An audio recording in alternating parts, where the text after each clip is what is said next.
की न्यूज, खबरों का सारथी।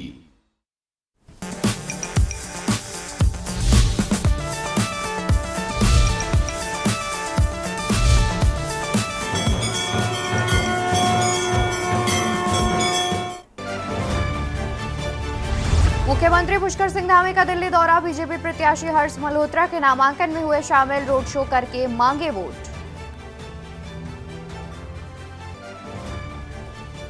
पीआरडी जवानों की हुई तैनाती, चारधाम यात्रा चेक पोस्ट के लिए सभी कर्मचारियों अधिकारियों की ड्यूटी के आदेश हुए जारी। वनाग्नि प्रबंधन में होगा सुधार, 15वें वित्त आयोग से आधुनिकीकरण के लिए मिलेंगे करीब 80 करोड़, दिल्ली में एनडीएमए की बैठक में होगी चर्चा। उत्तराखंड के जंगलों में लगी आग पर नासा की नजर, 30 दिन में 5710 जगह लगी आग, पिछले साल की तुलना में 5 गुना बढ़ी आगजनी।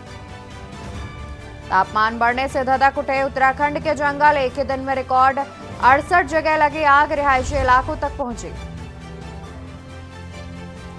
प्रदेश में सब्जियों के दामों में तेजी, नींबू के भाव सुन चौंक रहे लोग, हरी सब्जियों के साथ टमाटर के भी बढ़े दाम, फुटकर की दरों में बेतहाशा बढ़ोतरी।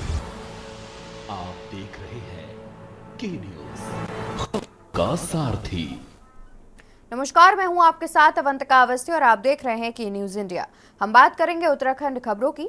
शुरुआत करते हैं जहां पर अगर आप चारधाम यात्रा में आ रहे हैं तो अपनी वाहनों के ग्रीन कार्ड और ट्रिप कार्ड की व्यवस्था पूरी करें, नहीं तो परेशानी हो सकती है। जहां चारधाम यात्रा के लिए परिवहन विभाग ने एडवाइजरी जारी की है, बिना ग्रीन कार्ड और ट्रिप कार्ड के यात्रा रूट पर एंट्री बैन होगी। गाड़ी का फिटनेस भी जरूरी होगा, वहीं गाइडलाइन का पालन जरूरी है। और डस्टबिन, फायर इक्विपमेंट, लकड़ी का गुटका, मेडिकल किट भी आपको अपनी कार में रखना है। देखिए यह रिपोर्ट। उत्तराखंड में चारधाम यात्रा के लिए 10 दिन का समय बचा है। ऐसे में परिवहन विभाग ने कमर्शियल वाहनों के लिए ग्रीन कार्ड बनाने की प्रक्रिया तेज कर दी है। बिना ग्रीन कार्ड और ट्रिप कार्ड के चारधाम यात्रा पर जाना संभव नहीं है। जो भी यात्रा पे जाने वाले कमर्शियल यात्री वाहन हैं, उनके लिए ग्रीन कार्ड आवश्यक है। और हर बार जब वो यात्रियों को लेके जाएंगे तो वो ट्रिप कार्ड बनाएंगे। ट्रिप कार्ड बेसिकली एक पैसेंजर का डेटा है, जिसमें उनका ऑनलाइन रजिस्ट्रेशन जो टूरिज्म की वेबसाइट पे करेंगे, वहाँ से डेटा फैच होगा और उसमें वाहन चालक की जानकारी भी रहती है, उसके लाइसेंस की जानकारी रहती है। उत्तराखंड परिवहन विभाग द्वारा चारधाम यात्रा के लिए सभी कमर्शियल वाहनों के लिए गाइडलाइन जारी की गई है, जिसके आधार पर वाहन की फिटनेस और ग्रीन कार्ड बनते हैं। फिटनेस के लिए पर्वतीय क्षेत्र में निश्चित व्हीकल गेज और डस्टबिन, फायर इक्विपमेंट, लकड़ी का गुटका, मेडिकल किट का होना जरूरी है। परिवहन विभाग ने एडवाइजरी में चारधाम यात्रा के लिए एडवाइजरी जारी कर दी है, जिसमें बिना ग्रीन कार्ड के यात्रा मार्गों पर एंट्री नहीं मिलेगी। अगर आप भी परेशानियों से बचना चाहते हैं तो जल्द ग्रीन कार्ड बनवाएं। ऋषिकेश से बसंत कश्यप की रिपोर्ट। greencard.com.in उसमें जाके आप अप्लाई कर सकते हैं पहले ग्रीन कार्ड के लिए, और ट्रिप कार्ड के जब ग्रीन कार्ड बन जाएगा उसके बाद उनका ट्रिप कार्ड बनेगा। जी, तो ये कंपलसरी है? ये कंपलसरी, जो भी पीली प्लेट कमर्शियल गाड़ी है उन सब के लिए कंपलसरी है। प्राइवेट गाड़ी वाले भी ट्रिप कार्ड बना के जाना सकते हैं, कोई दिक्कत नहीं। लेकिन जितने भी कमर्शियल्स गाड़ी हैं, चाहे हमारी लोकल हैं चाहे अदर स्टेट्स की हैं, वो सब विदाउट ग्रीन कार्ड बनाए यहाँ से नहीं जाएंगे। जी, सर फिटनेस को लेकर के क्या चाहिए, क्या मानक है? फिटनेस को लेके मानकों में क्या, इस बार तो हमारा थोड़ा व्हील बेस भी बढ़ाया गया है।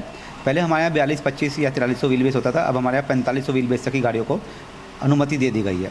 लेकिन उसमें एक कंडीशन लगाई, जो 4500 व्हील बेस की गाड़ी होगी उसका ओवरहैंग 50% होगा, और जो 4400 व्हील बेस की गाड़ी होगी उसका ओवरहैंग 60% तक मान्य है। कौन कौन सी गाड़ियाँ व्हील पर जाने के लिए approval? 4500 wheel base, maximum 4500 wheel base, लेकिन जो उसका ओवरहैंग होगा वो 50% होगा। और 4400 से नीचे जितनी भी गाड़ी होगी उनका ओवरहैंग 60% तक मान्य होगा। इन सब के लिए कंडीशंस ये हैं, आगे के दोनों टायर बिल्कुल नए होने चाहिए, first aid box, fire cylinder, dustbin और लकड़ी का गुटका, क्योंकि आपने कहा हिल पे गाड़ी एकदम रोकते ही पीछे को भागती है, तो लकड़ी का गुटका और बसों में एक लोहे के गुटके होते हैं, वो कंपलसरी है। और डस्टबिन इसलिए कंपलसरी कराया, आपको पता है हमारा उत्तराखंड इतना क्लीन है, ग्रीन एंड क्लीन है, तो उसे साफ़ सुथरा रखने के लिए डस्टबिन बहुत अनिवार्य है। कितनी गाड़ियाँ अभी तक आ चुकी फिटनेस के लिए?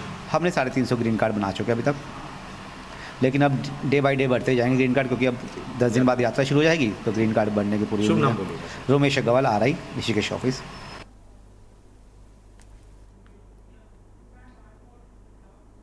चारधाम यात्रा से पहले आपदा प्रबंधन और यात्रा के सुचारू संचालन के लिए बड़े पैमाने पर कवायद शुरू हो गई है। राष्ट्रीय आपदा प्रबंधन प्राधिकरण के सदस्यों ने सचिवालय से जिलावार आपदा प्रबंधन और यात्रा की तैयारियों की समीक्षा की। एनडीएमए सदस्य लेफ्टिनेंट जनरल सैयद अता हसनैन ने बैठक के दौरान आपदा एवं यात्रा प्रबंधन से जुड़े सभी विभागों को समन्वय बनाकर काम करने के निर्देश दिए। साथ ही उन्होंने कहा कि उत्तराखंड और जम्मू कश्मीर को एक साथ आकर काम करना चाहिए।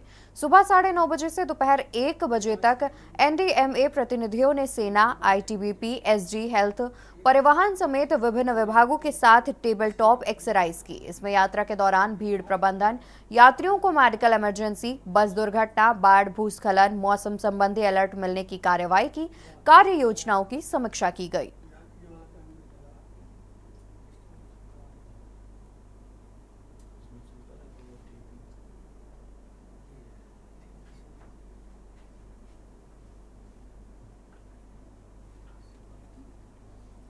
समान नागरिक संहिता की पहल, सख्त नकल रोधी कानून जैसे तमाम महत्वपूर्ण निर्णय को लेकर देश भर में चर्चा के केंद्र में आए मुख्यमंत्री पुष्कर सिंह धामी का भाजपा नेतृत्व इस लोकसभा चुनाव में भरपूर उपयोग कर रहा है।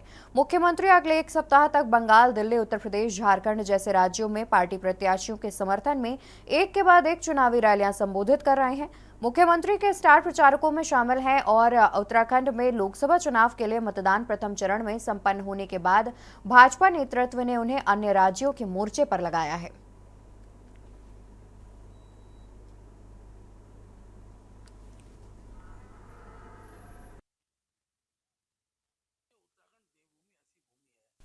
यहाँ पर नेतृत्व करने वाला व्यक्ति की सभी राज्यों में प्रशंसा होती है और पुष्कर सिंह धामी जी ने इस बीच में जो ऐतिहासिक और क्रांतिकारी कार्य किए हैं उसकी गूंज पूरे देश के अंदर है।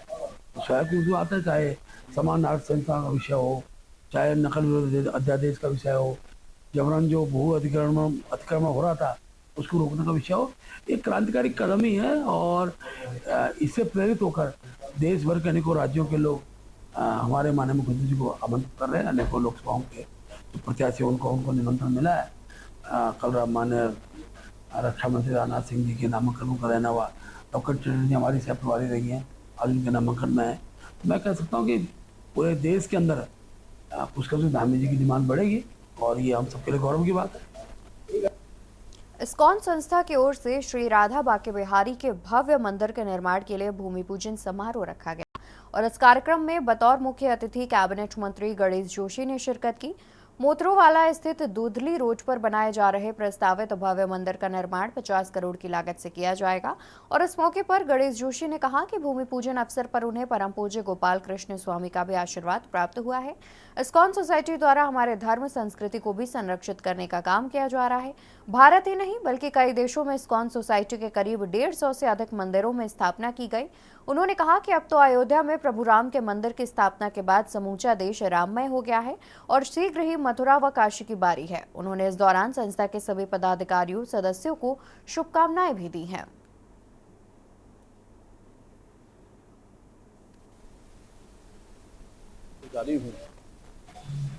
कि आज इस्कॉन द्वारा निर्मित होने वाले बाके बिहारी मंदिर के भूमि पूजन के अवसर पर मुझे आने का मौका मिला।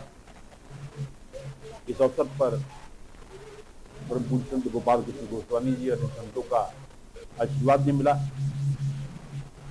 और इस्कॉन द्वारा हमारी धर्म और संस्कृति को जिंदा रखने का जो काम किया जा रहा है उस दिशा में भी एक प्रयास है। तो मैंने देखा विदेशों के अंदर भी 150 से अधिक देशों में इस्कॉन द्वारा मंदिरों की स्थापना की है और आज तो प्रभु राम के मंदिर की स्थापना के बाद प्रभु राम अपने आसन पर विराजे हैं, पूरा देश राममय है। और यहाँ रुकेंगे एक छोटे से ब्रेक के लिए, जल्द हाजिर होंगे। आप देख रहे हैं के न्यूज, खबरों का सारथी। ब्रेक से वापस आ गए हैं, रुक करते हैं खबरों की ओर। खबर आपको बता दें, खबर खानपुर से सामने आ रही है, जहां ईंट भट्टा मजदूरों ने ईंट निकासी के रेट बढ़ाने को लेकर प्रदर्शन किया। मजदूरों का कहना है कि जब तक सरकार की ओर से घोषित रेट नहीं मिलता तब तक हड़ताल जारी रखी जाएगी। लंढौरा और आसपास के इलाकों में 100 से अधिक ईंट भट्टे संचालित हैं। ईंट भट्टों पर काम करने वाले लोगों का कहना है कि सरकार ने वर्ष 2019 में निकासी के रेट 206 रुपए घोषित किए थे। मजदूरों का कहना है कि इसके बाद भी 150 रुपए प्रति 1000 रुपए का रेट दिया जा रहा है। मजदूरों का कहना है कि हर वस्तु के दाम लगातार बढ़ रहे हैं, लेकिन निकासी रेट न बढ़ने से अधिक तंगी का सामना करना पड़ रहा है। बुधवार को विश्व श्रमिक दिवस पर भट्टा मजदूर लंढौरा ईंट भट्टा स्कूल परिसर में एकत्र हुए। ईंट भट्टा मजदूर यूनियन अध्यक्ष मदन सिंह खालसा के नेतृत्व में प्रदर्शन किया गया। मई दिवस की सभी लोगों को शुभकामनाएं। और आज मजदूर दिवस है, बड़ा ऐतिहासिक दिन है, अंतर्राष्ट्रीय मजदूर दिवस है। और आप देख रहे हो कि आज पहली तारीख है मई की, और ये जो मजदूर जो इकट्ठा हुए हैं ये भट्टे के मजदूर हैं, और ये कहीं ना कहीं इन पर शोषण हो रहा है, इन पर अत्याचार हो रहा है भट्टा मालिकों के खिलाफ और ठेकेदारों के खिलाफ, क्योंकि इनका जो न्यूनतम मजदूरी है वो 206 रुपये है, और कई सालों से इनकी वो मजदूरी भट्टा मालिकों को दोबारा नहीं दी जा रही है। हम सभी मजदूरों के लिए एकाएक हुए हैं, हालांकि पिछले साल से भी पहले ही रेट बढ़ चुके हैं सरकारी, लेकिन ये लोग तो अपनी दांगामारी कर रहे, कोई पैसा नहीं बढ़ाने को तैयार। आज 5 साल हो गए। ऐसा है कि जैसे कि सरकारी रेट जो है 206 रुपये का है प्रति 1000, और ये दे रहे हैं 150 प्रति 1000, तो हमें पूरा रेट मिलना चाहिए, ताकि इतने मजदूर भाई है सब भट्टे पे काम करते हैं, ये निकासी वाली है सब, ताकि किसी को चोट लग जाए फिर हो जाए तो मालिक उसमें बोलता है कि भैया कोई जान पहचान नहीं है, मतलब कोई प्रूफ नहीं है हमारे पास भट्टे का। और जो है तो कमीशन बोल रहा है, कहने लगा 180 रुपये 1000 देंगे हम, उसमें ठेकेदार को भी दे रहा है कमीशन। मैं ये बताना चाहूँगा कि हम जो रेट दे रहे हैं सरकारी रेट से भी ज़्यादा दे रहे हैं। जो सरकारी रेट है उससे हम ज़्यादा दे रहे हैं। तनख्वाह भी सरकार की 12,000 रुपये महीना, हम 17, 18, 19,000 इससे कम नहीं दे रहे किसी को। और जो ये लेबर कह रहे मनमानी वाली बात, कोई मनमानी नहीं, जो हमारा मिनिमम रेट है उससे। लोकसभा चुनाव मतदान के बाद अब जीत की कामना की जा रही है। नैनीताल में रक्षा राज्य मंत्री और नैनीताल से बीजेपी उम्मीदवार अजय भट्ट के जन्मदिन पर बीजेपी कार्यकर्ताओं ने मंदिर में पूजा की। बीजेपी कार्यकर्ता नैना देवी मंदिर पहुंचे और इस दौरान उन्होंने नैनीताल सीट की रिकॉर्ड मतों से विजय देने की कामना करते हुए बीजेपी कार्यकर्ताओं ने साथ ही मां नैना से देश में 400 पार के नारे के सार्थक करने की कामना की।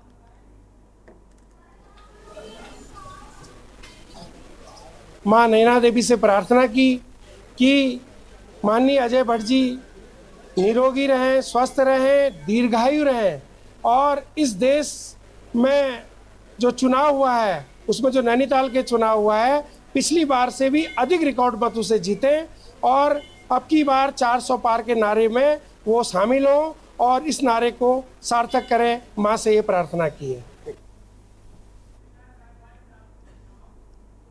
और उत्तराखंड खबरों में फिलहाल के लिए बस इतना ही। बाकी खबरों के लिए देखते रहिए के न्यूज़ इंडिया। नमस्कार। आप देख रहे हैं के न्यूज़।